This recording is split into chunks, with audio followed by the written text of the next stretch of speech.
Ressens-tu de l'amour pour ton enfant ou ressens-tu de l'amour pour l'image que tu as de ton enfant? Oh my god. Viens, je t'explique. Yo, aujourd'hui j'aimerais te parler de la place, de l'importance, de l'impact des préjugés dans l'éducation. Déjà sur un plan général ou dans les relations humaines sur un plan général, on est tous d'accord pour admettre l'importance de la première impression. On a tous une seule occasion de faire une bonne première impression. Et puisqu'on n'est pas totalement maître de l'impression qu'on laisse chez l'autre, c'est très compliqué pour nous de surmonter une mauvaise première impression. Si l'autre a une mauvaise impression de nous, s'il n'est pas volontaire, s'il n'est pas motivé à donner de la neutralité à l'image qu'il a de nous pour apprendre vraiment à nous connaître, ce sera difficile pour nous de surmonter cette mauvaise impression. Ce sera pratiquement impossible. Le danger en fait dans l'éducation, c'est le côté quotidien de notre relation, un peu en fait avec tout le monde. Et je vais simplifier le discours avec une simple question. Ressens-tu de l'amour pour ton enfant ou ressens-tu de l'amour pour l'image que tu as de ton enfant? On va prendre un exemple simple, très simple. Imaginons que tu adores les glaces au chocolat. Ton enfant, bon, ce n'est pas qu'il n'aime pas les glaces au chocolat. C'est juste qu'il préfère, disons, les glaces à la vanille. Sauf que quand tu proposes des glaces, tu mets tellement d'enthousiasme dans les glaces au chocolat que ton enfant n'ose pas te dire que lui préfère les glaces à la vanille. En plus, comme tu as cette impression que lui aussi, il aime les glaces au chocolat, comme tu mets de l'énergie et que tu lui dis, peut-être sans t'en rendre compte, des phrases subtiles, un peu comme voilà, je t'ai apporté ton parfum préféré, regarde, il y a des glaces au chocolat, ce que tu adores. Eh bien lui, il n'a pas simplement à te dire, en fait, moi j'aime les glaces à la vanille. Il doit aussi te dire, bien écoute, l'image que tu as de moi est fausse. Il doit te dire, tu as tort. Je n'aime pas tant que ça les glaces au chocolat, je préfère les glaces à la vanille. Il ne doit pas simplement s'affirmer, il doit aussi te dire que tu as tort. Et ça, pour un enfant, c'est compliqué. L'image que tu as de ton enfant, s'il y a un décalage entre cette image et la réalité de ton enfant, cela va créer des frictions. Et ça va créer également de la frustration. Quand tu vas lui donner ta fameuse glace au chocolat, tu ne vas peut-être pas comprendre qu'il ne soit pas si content que cela. Tu ne vas peut-être pas comprendre qu'il n'apprécie pas autant que toi ce moment. Tu ne vas peut-être pas comprendre quand ses yeux vont simplement ou subtilement descendre vers le sol.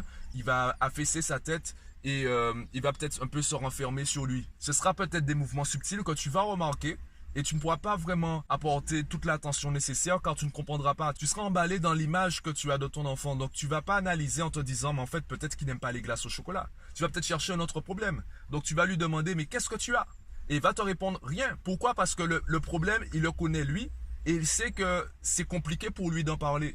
Car avant de te dire « j'aime les glaces à la vanille », il doit te dire « bon en fait, ce que tu penses savoir de moi, c'est faux. » Ou « tu ne me connais pas tant que ça. » C'est compliqué pour un parent d'entendre ça. C'est compliqué parce qu'on ressent de l'amour pour nos enfants. On pense connaître nos enfants. On travaille pour les connaître. Et on oublie en fait simplement de les... Comment dire? Ce serait pas vraiment de les écouter. Ce serait plutôt d'apprendre de nos enfants. J'ai souvent dit à des parents « apprenez à nouveau à connaître votre enfant. » Agissez avec lui comme si c'était quelqu'un que vous veniez à peine de rencontrer. Agissez avec lui comme si c'était un nouveau collègue ou un stagiaire dans votre entreprise. Vous sentez en fait qu'il n'est pas très compétent ou il n'a pas beaucoup de connaissances, il y a quand même de la bonne volonté. Vous sentez en fait qu'il a envie de faire les choses, simplement il ne sait pas trop comment faire et il fait parfois des erreurs. Comment vous allez agir avec lui? Vous sentez que c'est une bonne personne, simplement vous ne connaissez rien de sa situation, vous ne savez pas comment la personne pense, vous ne savez pas de quoi elle est véritablement capable. Parfois elle fait des erreurs et parfois elle fait de superbes choses. Donc comment vous allez la former?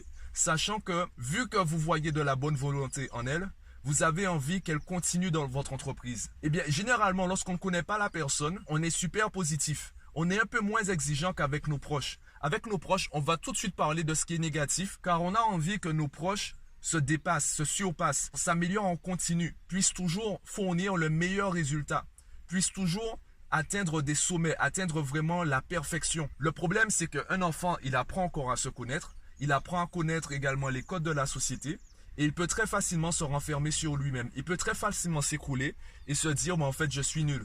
Il peut très bien se focaliser sur le négatif et finalement ce qui est censé le motiver va au contraire le détruire entre guillemets. J'ai rencontré des parents en fait qui usaient de la psychologie inversée. Par exemple, au lieu de dire des choses comme je vois que tu t'es donné à fond, je vois que tu as essayé, effectivement ton résultat, on constate quand même une progression. Simplement compte tenu des contraintes qu'on a par rapport au résultat, eh bien, il faudrait qu'on tous les deux on puisse travailler sur cela. Dis-moi ce que tu penses de cela. Est-ce que tu considères que ton travail répond à cette contrainte-là? Car moi, je n'en suis pas si sûr. comment on pourrait faire pour améliorer cela. Plutôt que d'être dans une démarche où on construit à deux et on met en avant le positif, on met en avant la bonne volonté de l'enfant, on met en avant son envie de s'améliorer, eh bien, on va plutôt dire des choses.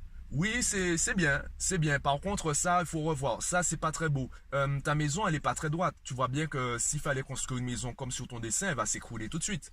On va mettre en avant ces choses-là, sachant que lorsqu'un enfant est au bas âge, on va faire tout le contraire. Il peut nous rapporter un dessin qui est complètement irréaliste. On va lui dire, c'est très bien.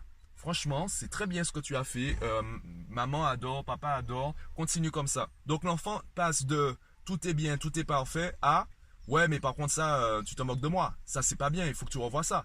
Ça, c'est pas bon. Non, non, non, non, non, tu refais ça. Donc, il passe de 100% positif à, entre guillemets, 100% négatif. La réalité, la vérité, on s'en moque un petit peu. Dans l'éducation, ce qui est important, c'est vraiment comment l'enfant comprend les choses. C'est la réalité de l'enfant. J'ai rencontré beaucoup de parents qui me disaient « Oui, mais je parle pas comme ça. C'est pas ça que je lui ai dit. » Je dis « Oui, c'est ce que votre enfant a entendu. » Il y aura toujours une différence entre ce qu'on va dire et ce que les gens vont entendre. Même si nos efforts sont limités dans notre façon de communiquer, il est important de s'intéresser à la manière dont notre enfant comprend les choses, à la manière dont notre enfant va ressentir en fait ce qu'on va dire. Ça va nous permettre par la suite d'ajuster notre manière de communiquer avec lui.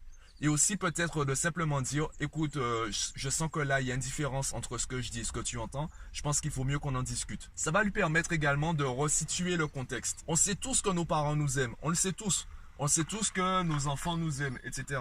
Par contre, au quotidien, dans la façon de faire, dans les situations qu'on leur rencontre, suivant le contexte, eh bien, le fait de savoir qu'on est aimé et qu'on aime, ça n'a pas autant de force que par exemple la tristesse ou la frustration qu'on va ressentir.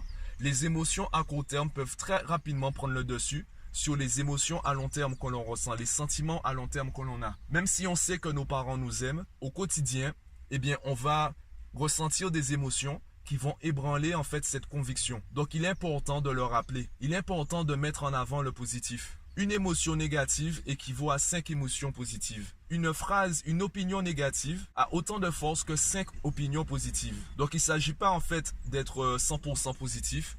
Il faut simplement donner un équilibre. Il faut s'assurer que l'enfant soit équilibré. Il faut s'assurer que la relation qu'on a avec notre enfant soit équilibrée. Qu'il ne soit pas dans l'optimisme aveugle, qu'il ne soit pas non plus dans la critique négative permanente, qu'il ne soit pas dans le pessimisme, qui l'empêche en fait de se lancer et donc d'avoir des résultats qui lui permettraient de s'améliorer. Donc je ne vais pas m'étendre sur le sujet, je pense qu'il y a énormément de choses à dire. Dis-moi ce que tu en penses toi en commentaire, partage-moi ton avis. Ça me permettra peut-être de créer un deuxième podcast sur le sujet s'il t'intéresse. Dis-moi ce que tu en penses en commentaire du podcast. Abonne-toi à la chaîne et moi je te dis à bientôt.